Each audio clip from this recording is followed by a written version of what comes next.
Hello বন্ধুরা, আজ আমি বানাতে চলেছি খুব সুন্দর একটি রেসিপি।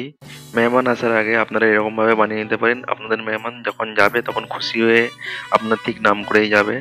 তো সবথেকে প্রথমে একটি মাটির হাঁড়ির মধ্যে 1 কাপ গরম সরিষার তেল দিয়ে দিলাম। তার উপরে দিয়ে দিলাম তেজপাতা, দারচিনি, কালো এলাচ এবং নরমাদের এলাচ, গোলমরিচ, লবঙ্গ,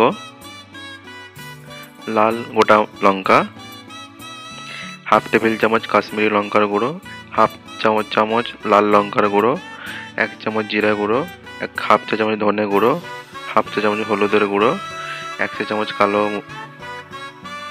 1 চা চামচ গরম মশলা, হাফ চা চামচ আদা এবং হাফ চা চামচ রসুনের বাটা। কাঁচা লঙ্কাটা আমি গোটা রেখেছি কারণ এতে ফ্লেভারটা খুব সুন্দর আসে। এরপর দিয়ে দিলাম টমেটো, 2টি পেঁয়াজ কুচি, ধনেপাতা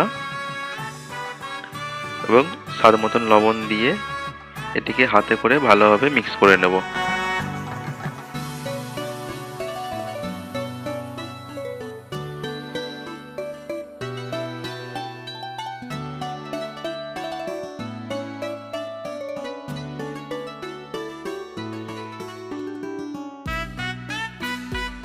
ভালোভাবে মিক্স করা হয়ে যাওয়ার পর এর উপরে দিয়ে দেবো 1 কেজি মাটন।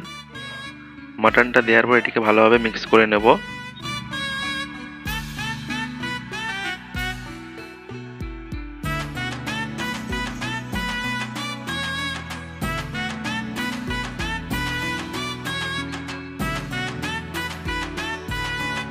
ভালোভাবে মিক্স করা হয়ে যাওয়ার পর 2টি গোটা রসুন দিয়ে দিলাম।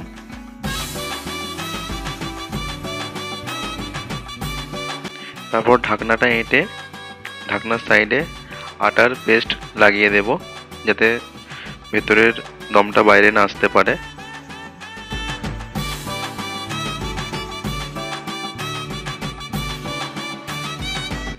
কম আছে 1 ঘন্টা রান্না করব আর প্রতি 15 মিনিটে এটিকে ধরে একটু ঝাঁকিয়ে নেব যাতে নিচের মালগুলো ওপরে এবং ওপরের মালগুলো নিচে চলে যেতে পারে, ভালোভাবে তলাটা না ধরে।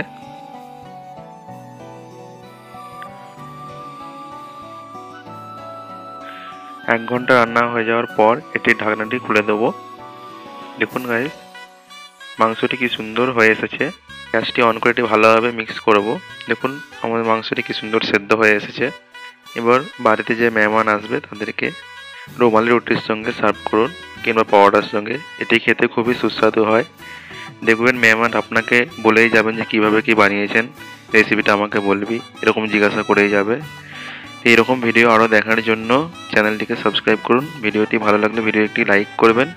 দেখা হচ্ছে আবার পরের ভিডিওতে। ধন্যবাদ।